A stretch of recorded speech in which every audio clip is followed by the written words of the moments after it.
La parole est à notre collègue Nathalie Goulet pour le groupe de l'Union centriste. Vous avez la parole. Oui, Monsieur le Président, Monsieur le Premier ministre, Mesdames, Messieurs les ministres, Monsieur le garde des Sceaux, ma question s'adresse à vous. D'abord, bienvenue dans cet hémicycle. Au Sénat, nous avons toujours été très attentifs au sort des prisonniers, notamment détenus pour cause de terrorisme, mais aussi des détenus radicalisés. Si nos décomptes sont exacts, plus de 150 d'entre eux sortiront de détention en 2022, auxquels s'ajoutent les 300 qui sont sortis jusqu'à maintenant. Ils sont d'ailleurs nombreux à avoir prêté allégeance à l'État islamique, cette organisation qui revendique l'application par ses membres de la taqiyya, c'est-à-dire de l'art de la dissimulation et de la fausse repentance. Statistiquement, un certain nombre d'entre eux, tout juste sortis de prison, auront la détermination, à nouveau, de frapper notre pays et nos concitoyens.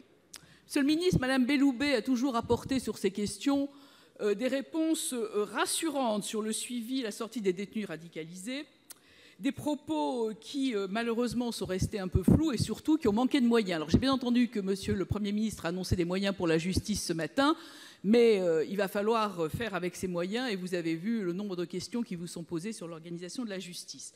Donc, avec la détermination qui vous caractérise, quelles mesures comptez-vous prendre, Monsieur le ministre, pour faire face à cette situation, notamment pour le suivi des détenus radicalisés, à la fois en prison et surtout au moment de leur sortie? Monsieur le garde des Sceaux, pour répondre à Madame Goulet, vous avez la parole.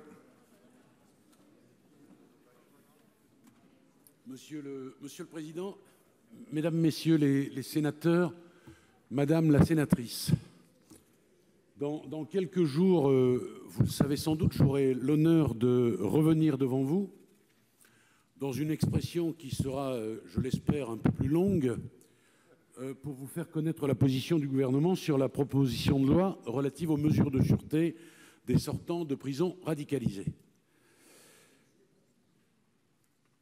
Mon ministère, c'est le ministère de la liberté et des libertés, mais je suis évidemment préoccupé, bien sûr, par la sécurité des Français.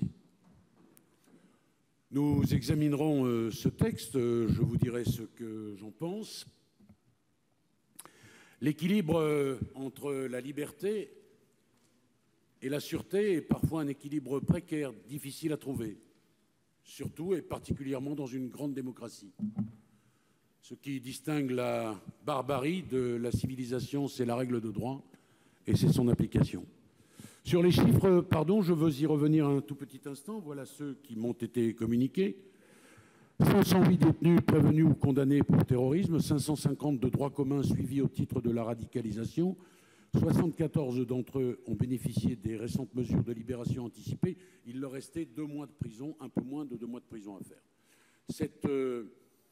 Ces mesures post-pénales sont au cœur de mes préoccupations. J'aurai évidemment, là encore, besoin de vous et nous aurons une concertation, une discussion dans la contradiction et l'écoute mutuelle et réciproque.